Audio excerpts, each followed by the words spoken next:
projek dana sekolah agama. Sokonglah produk Tok Guru. Layari www.tokguru.net. Perbahasan bajet 2009 yang pertama kali dibahaskan oleh Datuk Seri Anwar Ibrahim di posisi Ketua Pembangkang semalam turut diselitkan dengan jawapan terhadap tomahan yang pernah dihamburkan kepadanya setelah dipecat dari jawatan Timbalan Perdana Menteri dan Menteri Kewangan 10 tahun yang lalu.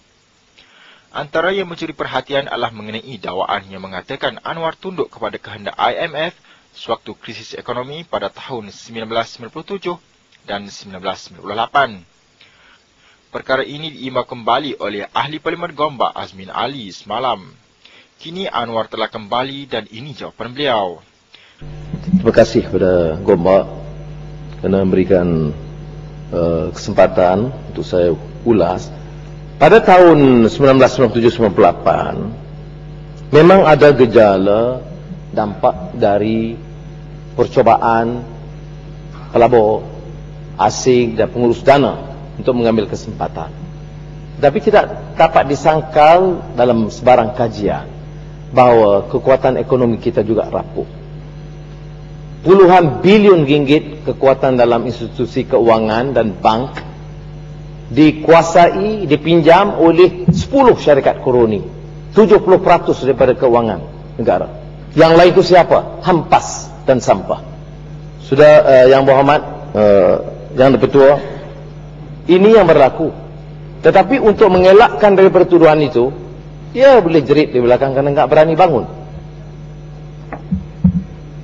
Sebab itu saya beritahu awal, kalau ada Yang Berhormat dari Barisan Nasional UMNO yang tukang-tukang jerit selama ini, nak bangun. Ini katakan hujah yang baik, yang dengan teliti.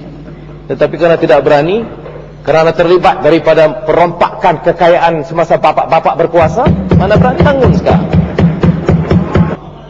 Di tatkala saya Menteri Kewangan, saya memang mempengerusikan Development Committee of the World Bank and the IMF.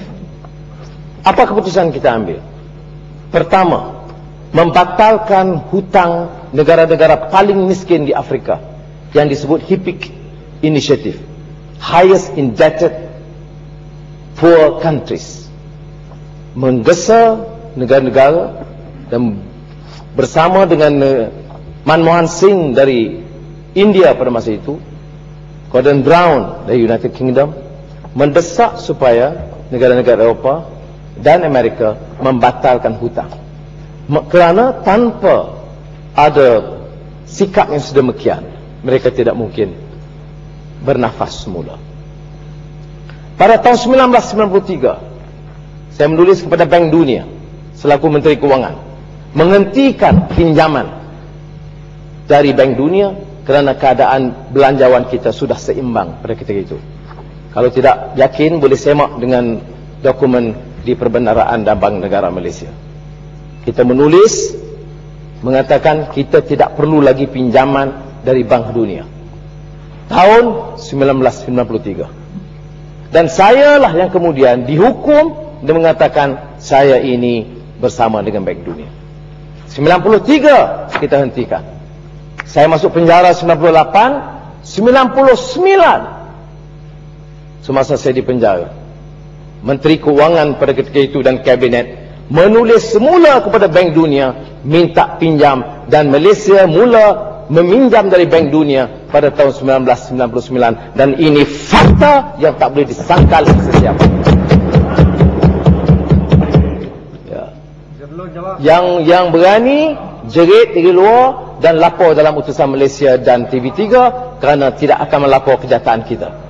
Ini bezanya di antara fakta dan fitnah. Kemudian soal IMF, kita diserang dan institusi kewangan kita lemas. Kekuatan ringgit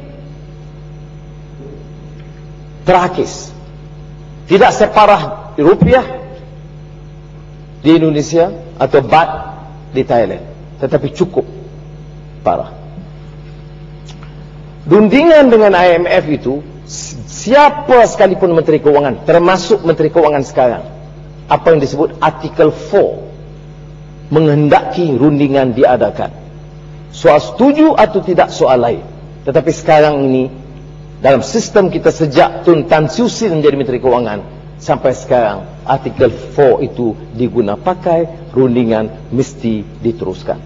Itu yang saya lakukan.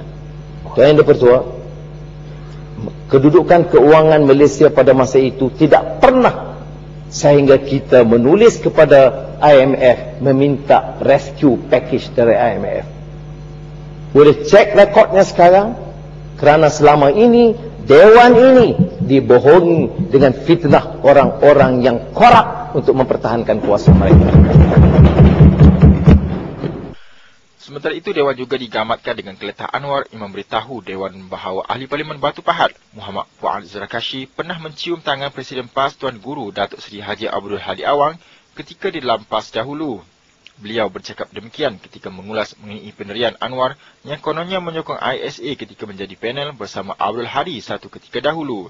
Penjelasan, iaitu saya masih ingat dalam satu majlis forum di Amerika, ketika itu Perubatan PAS adalah Menteri Pendidikan, forum bersama dengan Ustaz Hadi, iaitu Parlimen Baran. Dan dalam forum itu saya ingat lagi Perubatan PAS kata dia bersetuju dengan ISA baik, dia kata. Jadi saya ingat perkara tersebut disebut. Jadi kenapa sekarang kata ISA tak bagus pula? Dulu kata dalam masa dalam kerajaan kata bagus. Betul Pak, ni ingatan dia sasau. Tak pernah saya dalam sepanjang dalam kerajaan mengatakan ISA itu baik. Kalaupun saya katakan, saya jelaskan bahawa ISA itu perlu dikaji dan teliti semula. On record saya duduk di sebelah itu, di sebelah sana tempat pekan. Dia pun tak lama di situ dah. Yang Dipertua. Jadi kalau nak cakap, saya sebut ke dalam kes yang melibatkan senjata api. Duduk itu pun dia. Kalau benar ada kekeliruan begitu, saya nak sebut di sini. Memang dalam kerajaan pada masa itu, saya tahun masa operasi lalang, operasi lalang, ya masa itu kamu menyokong PAS, sekarang kamu udah tinggal ke mana-mana dah. Dulu kau nampak Ustaz Hadi dari jauh Pak Ustaz Hadi nak cium tangan Ustaz Hadi. Sekarang oleh kerana projek, Ustaz Hadi pun ke mana? Yang Dipertua. Sebab itu saya sebut, kalaupun perlu, kita tak nafikan. Ya, ada ketikanya, saya setuju dengan satu perkara dengan Betul Pahat. Tak semua kenyataan saya sebagai menteri saya akan pertahankan. Ya, memang benar. Tapi kita belajar dari pengalaman, kita belajar, dah tahu yang benar, ini tak pertahan juga. Dah tahu tak betul, tak apa. Ini yang jadi masalah dia. Dah tahu tak betul, istighfar, betul kan? Ini tahu tak betul, masih kekal nak pertahankan ISA, orang kena zalim dan sebagainya. Yang pasti, ahli-ahli Parlimen BN yang dahulunya lantang mengkritik Anwar, kini diam seribu bahasa. Betul Pahat, Tuan Guru ada cium lah. Beriklan dengan kami. Hubungi segera 03 4041 8234.